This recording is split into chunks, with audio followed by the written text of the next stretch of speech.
friends, it's Christy. Welcome back to my channel. Today I am thrilled to be part of a blog hop that is a collaboration between Write at Home and My Sweet Petunia, and I'll be using this stamp set here by Write at Home called Anemones. I'll also be using the Kaiser Craft 6.5 by 6.5 called Wildflower. And I'm also going to be using my MISTI today. My Sweet Petunia was so generous to send me a mini MISTI. I already love my full-size MISTI, so this is going to be super fun for me to try out. So there's a couple different ways to use this stamp set. There are different layers that you can stamp in different inks, but today I felt like watercoloring, so I'm just going to be using the outline of the two largest flowers, and I'm going to ink those up with some VersaFine Onyx Black ink and just give that a good press down with the door of the MISTI. I'm also going to give it a second ink up just to make sure I have it good and wet because I want to heat emboss. So I'm just going to clean off my stamps there with my stamp chamois, and then I'll go ahead and grab the centers of those two flowers. There's two centers, one for each. So I'll just line those up there in the negative space, and then I can close the door of my MISTI and pick those up. And then I'll just ink those up with the VersaFine Onyx Black as well. And again, just inking those up twice to make them nice and bold and good and wet so that it'll be able to pick up all that embossing powder. Before that ink dries, I'm going to go ahead and dust that with some clear embossing powder. I find that stamping in the VersaFine Onyx Black and using clear embossing powder just works better for me than using black embossing powder because you don't get any of those black specks if you get any outside the lines, especially when you're using watercolor paper as I am today. I'm actually using the Tim Holtz watercolor paper, but I'm using the smooth side, and I did go ahead and treat that with my powder tool before I got started there. So once I have the stem situated how I want it, I can go ahead and stamp that out for one flower, and then I'm going to clean that off and flip it the other direction just for some variety, and I'll stamp that out for the other flower as well. I'll dust a little bit more clear embossing powder over those stems, and then I'll grab my heat gun and just heat that up until it's nice and melted. So now we're ready to watercolor, and I've taped my piece down to a board with some painter's tape. And the Distress ink colors I'll be using are Cracked Pistachio, Tumbled Glass, Abandoned Coral, Wild Honey, and Festive Berries. And I'll be pressing those onto a clear acrylic block, and I have just a piece of white cardstock tucked underneath it so that I can see the colors a little more true. And I'm going to just use this as my palette. Starting with the centers, I'm going to pick up some of that wild honey and just dab it right around the little stamen in the center there. And I'm going to kind of let that bleed out a bit. I want to add quite a bit of water so that the color will run and mix and meld a little bit as I add the other colors around it. Next, I'll pick up some of the Abandoned Coral, and I'm going to add that right around the center, around the wild honey. And then I'm adding the Festive Berries toward the outermost edge. And I'm letting that slop outside the lines just a little bit. I do want that to run and just be a little bit more of a loose look. The second flower I'm doing very much the same, although I did start out with the Festive Berries on the lower edge there. And I'm not going to take it completely all the way up the petals either. I want there to be a little bit of white space.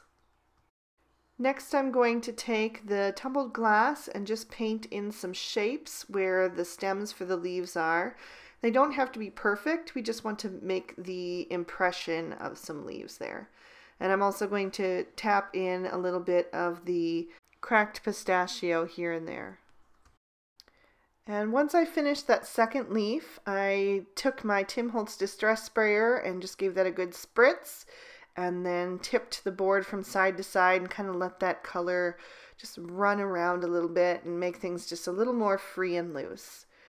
And then I added some spatters of each of the colors, keeping the kind of coral, peaches, and yellows towards the top left, and then keeping the blue and green towards the bottom. And then I just heat set everything with my heat tool. So at this point I was really happy with the way the flowers and the top left corner were looking, but not as much with the leaves and stems. I felt like the color was just a little bit too washed out. So I'm going to wet that area and just dab in a bit more color so it's a little bit more concentrated, so it kind of matches the intensity of the color on the blossoms. And then I just added a bit more splattering of the cracked pistachio and the tumbled glass, since it kind of got washed out when I added the extra color. And then once I was happy with that, I just set it aside to dry. For my sentiment, I'm going to take a piece of black pearl cardstock. This is from Crafter's Companion. It has that nice sheen to it. And I'm going to prep that with my powder tool. And then I'm going to ink up the first part of my sentiment, which says, "For all you do." And I'm just inking that up with some Versamark ink, which is just a clear sticky ink. And I ink that up twice again. And then I'll go ahead and coat that with some white embossing powder just so I can see where I have stamped it. Then I'll grab my heat tool and just heat that up until it's nice and melted.